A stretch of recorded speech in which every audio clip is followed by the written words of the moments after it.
Radio Publique Africaine.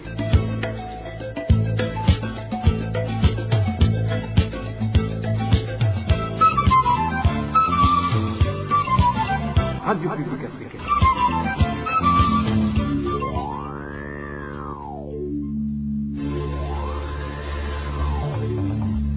C'est le moment de suivre le journal parlé en français.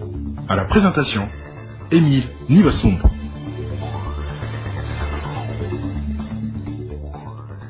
Nous sommes le 25 juillet 2022, les titres de cette édition. Il réclame justice pour un Burundi récemment assassiné. Les demandeurs d'asile africains ont manifesté ce matin dans l'archipel de Mayotte. Vous aurez les détails au début du journal. Au cours de cette édition, nous allons également vous parler des travailleurs de l'Université du Burundi qui dénoncent la suppression des indemnités de retraite observées dans le mois en cours. Ils demandent aux autorités habilitées d'annuler la mesure. Un millier de victimes de la traite des êtres humains au Burundi depuis 2017. Les trafiquants recrutent dans les camps des réfugiés et les sites des déplacés selon l'OIM. Voilà pour le sommaire. Tout de suite, le développement. Parlons pour commencer de ces indignations de certains habitants du quartier Mutakura en zone Chibitoke suite aux maltraitances leur infligées par des Imbonerakure sous la houlette du chef de quartier. Ils demandent aux dirigeants de cette zone située en mairie de Bujumbura d'intervenir. Onésime de Shimagizi. À la tête de ces Imbonerakure qui maltraitent les habitants du quartier Mutakura se trouve le nommé Minan, connu sous le sobriquet de Mandez-vous et en prénommé François. Certains habitants indiquent qu'actuellement ces Imbonerakure qui agissent sous la protection du chef de quartier, connu sous le nom de Munyonge, exigent des contributions forcées pour l'achat de torches à utiliser en cas de coupure du courant électrique. Les propriétaires de boutiques et cantines s'indignent des contributions forcées des Imbonerakure qui demandent de l'argent pour acheter des torches. Ils disent que ces torches vont les aider dans leur patrouille nocturne. Chaque boutique ou cafétéria doit donner un montant de 2000 francs burundais et ces Imbonerakure ne donnent pas de quittance. Certains commerçants se lamentent que ces Imbonerakure perturbent leurs activités. Durant leur patrouille, nos sources révèlent que ceux qu'ils rencontrent sont souvent dépouillés de leurs biens et ils sont souvent en tenue militaire, racontent toujours nos sources. Certains prennent par force des marchandises et s'en vont sans payer. Quand ils font leur patrouille nocturne, certains Imbonerakure portent des bottines militaires et des treillis de couleur militaire également. Certains s'habillent de ces tenues, même durant la journée. Les habitants du quartier Mutakura demandent que ces activités des Imbonerakure, soutenues par le chef du quartier Munyong, cessent. À ce propos, la rédaction de la RPA a contacté par téléphone le nommé Munyong pour recueillir sa réaction, mais il n'a pas répondu à notre appel. Quant à Evelyne Nahazwe, chef de la zone Chibitoke, elle nous a raccroché au nez après une brève présentation. Prenons la direction de Mayotte à présent. Les Africains demandeurs d'asile dans cet archipel de l'océan Indien ont manifesté ce matin. Ils demandent que justice soit faite pour leurs compatriotes burundais morts. Il y a une semaine, il avait été grièvement blessé par un groupe de jeunes mahorais qui l'avaient attaqué à coups de machette. Ces Africains se disent préoccupés par l'ampleur que prennent de telles agressions dans ce département de France. Marie-Ange Irakoze nous en dit plus.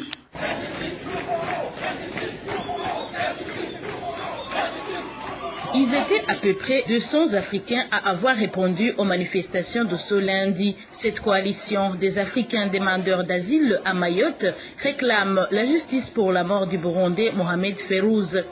Devant les manifestants qui scandaient des slogans et réclamant justice, se trouvait une camionnette qui portait des photos portraits de feu Mohamed Férouz. Les manifestations sont passées par plusieurs bureaux pour faire entendre leur indignation et expliquer le but de leur manifestation.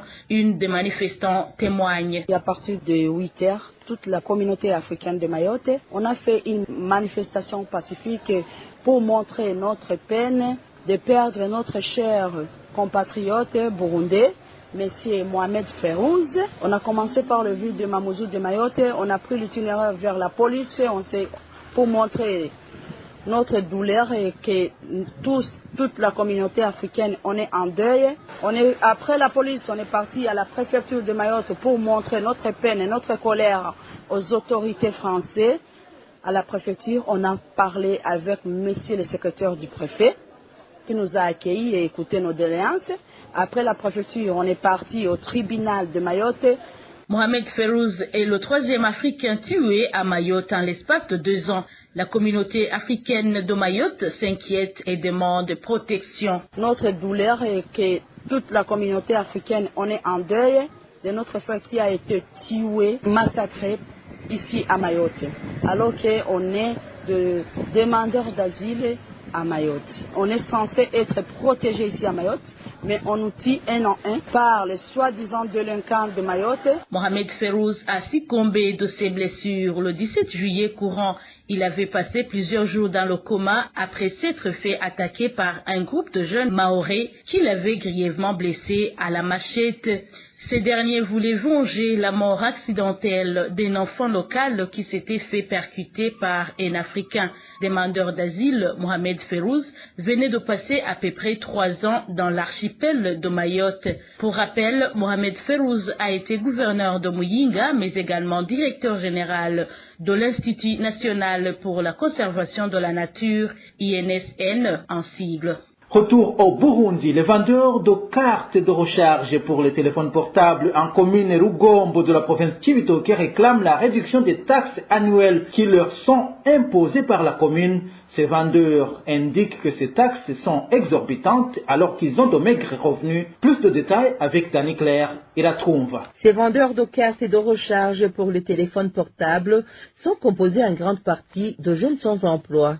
Suite à l'extrême pauvreté, certains décident d'emprunter un peu d'argent pour avoir une occupation dans la vente de cartes de recharge.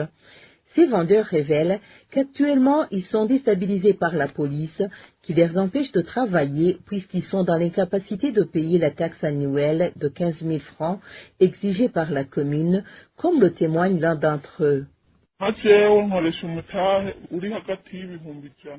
Moi, par exemple, mon capital varie entre 100 000 et 150 000 francs. Je n'ai pas de parapluie pour l'abri. Elle coûte 50 000 francs. J'ai voulu l'acheter, mais j'ai réalisé que mon capital serait très réduit. J'ai alors décidé de travailler sous le soleil devant les échoppes. Mais actuellement, les policiers nous pourchassent. Ils nous ordonnent de rentrer si nous ne sommes pas en mesure de payer. Comme nous avons de petits capitaux, nous sommes obligés de rentrer.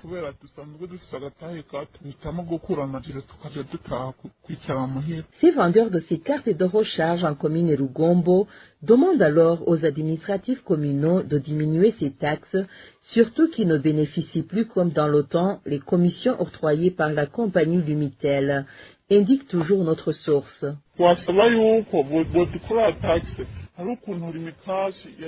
Nous demandons que ces taxes soient réduites. Auparavant, Limicage donnait des commissions, mais comme on exige plusieurs taxes, il a réduit à la baisse nos commissions.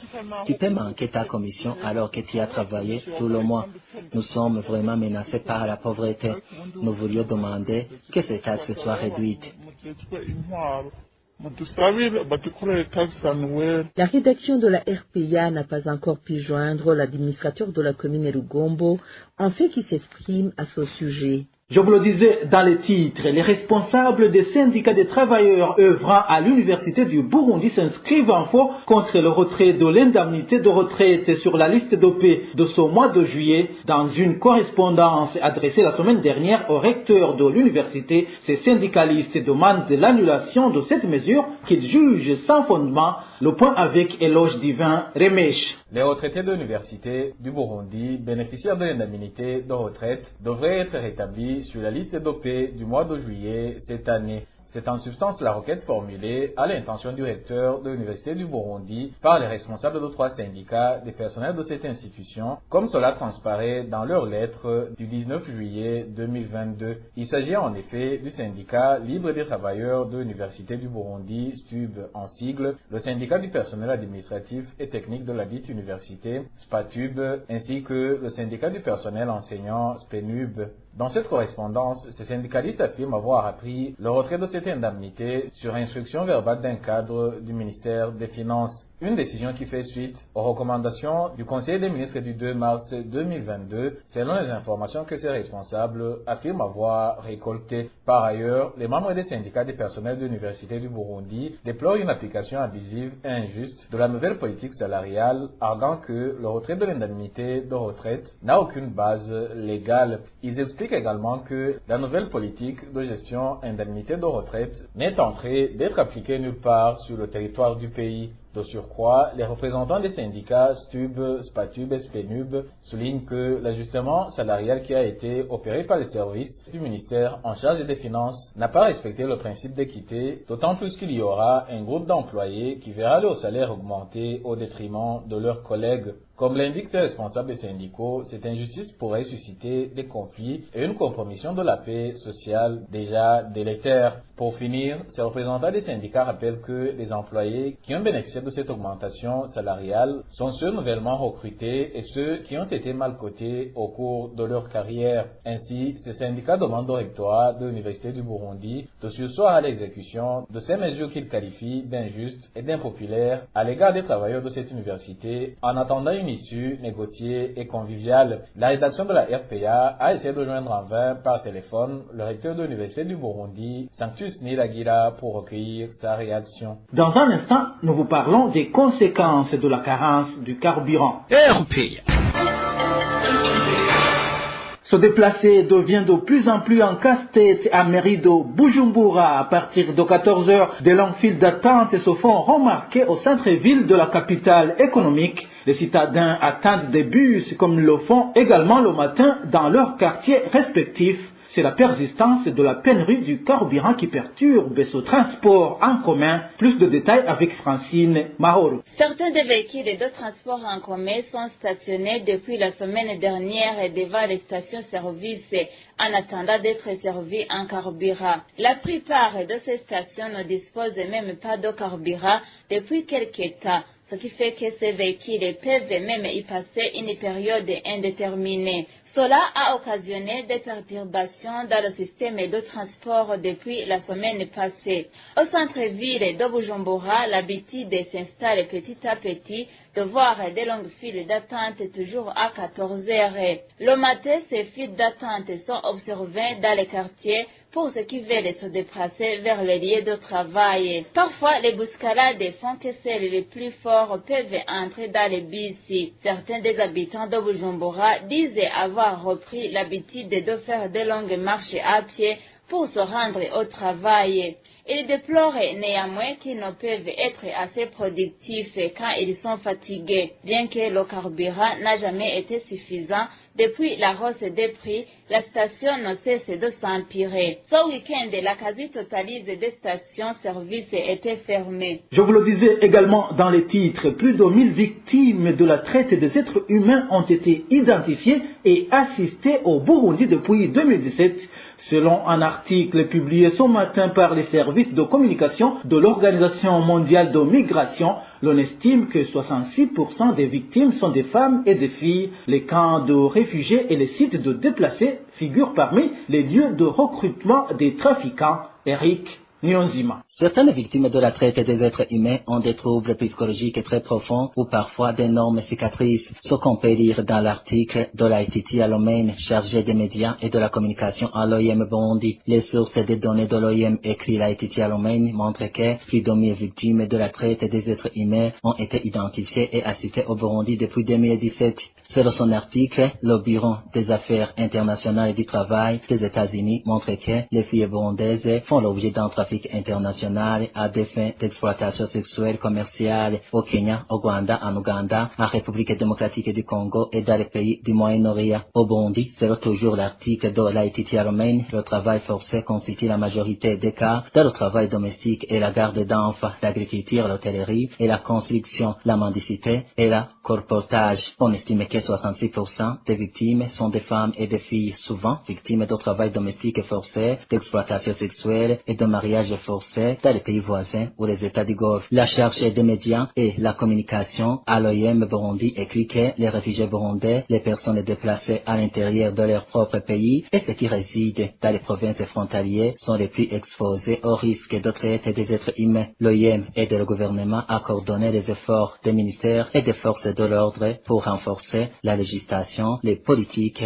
et les règlements anti-traite sur les bases des droits, prévenir, protéger et poursuivre. Le service de communication de l'OIM reconnaît que le gouvernement du Burundi a considérablement augmenté les enquêtes et les poursuites concernant les infractions présumées de traite, les trafiquants condamnés et les victimes orientées vers l'assistance. De plus, selon ce service, le pays a également institutionnalisé une formation anti-traite pour les forces de l'ordre, les procureurs et les fonctionnaires judiciaires. Clôturons cette édition par ce bilan hebdomadaire de la sécurité. La rédaction de la RPA a pu répertorier 2 cas d'assassinat dans 2 provinces du pays au cours de la semaine écoulée. L'Imbonerakure et Gide Singaimana a été poignardé jeudi par un autre Imbonerakure de la colline Mutara, zone Marandia, commune Mutimbuzi. Nous sommes dans la province Bujumbura. La deuxième personne assassinée est une femme âgée de 50 ans de la province Kirundo. Dafrose Muterambere de la colline Wiguana, commune Gitobe, a été tuée à l'aide d'une hache.